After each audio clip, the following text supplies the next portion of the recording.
नमस्कार. आजच्या ठळक बातम्या. भावाभावाच्या वाटणीसाठी उगाच भांडण कशाला?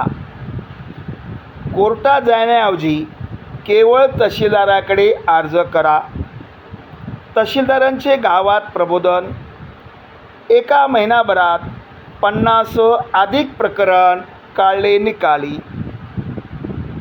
महाराष्ट्र जमीन महसूल अधिनियम 1966 मधील कलम 85 अंतर्गत सामायिक शेत जमिनीच्या वाटपासाठी सहिस्सेदार तहसीलदार कार्यालयाकडे अर्ज करत आहेत. आलेल्या अर्जावर तात्काळ निर्णय घेण्याची प्रक्रिया तहसीलदाराकडून सुरू आहे. लोकांकडून चांगला प्रतिसाद मिळत आहे. लोकांनी वाद किंवा तंट्यात न पडता सहमतीने पोटहिशाची वाटणूक करून घ्यावी, असे आवाहन किरण जमदाडे तहसीलदार दक्षिण सोलापूर यांनी केलेले आहे. सातबारावरील नोंद. या प्रक्रियेनुसार तहसीलदार अर्जाची चौकशी करून वाटणीचा निर्णय घेतात. मात्र जमीन तुकडेबंदी व एकत्रीकरण कायद्याच्या पालन बंधनकारक आहे. जमिनीची मालकी हक्कावर वाद असल्यास न्यायालयाचा निकाल लागेपर्यंत वाटणी प्रक्रिया स्थगित राहते. वाटणीचा खर्च संबंधित धारकाकडून वसूल केला जातो. आदेशानंतर जमिनीची मोजणी करून ताबा देण्यात येतो.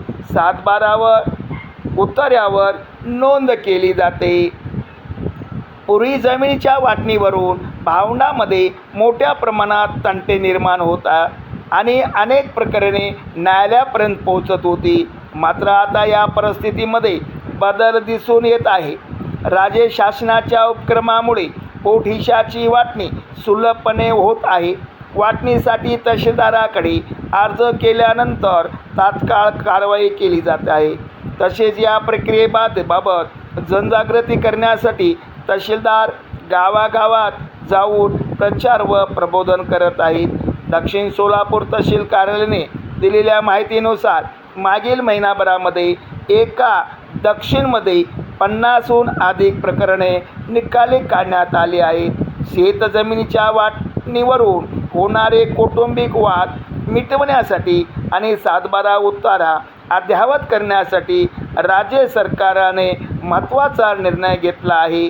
एकत्र कुटुंबातील जमिनीचा विभाजन, नोंदणीकृत वाटणीपत्र किंवा महाराष्ट्र जमीन अधिनियम 1966च्या कलम 85 अन्वये होणाऱ्या विभाजनासाठी आता शेतकऱ्यांना प्रति पोटहिसा केवळ 200 रुपये शुल्क लागणार आहे.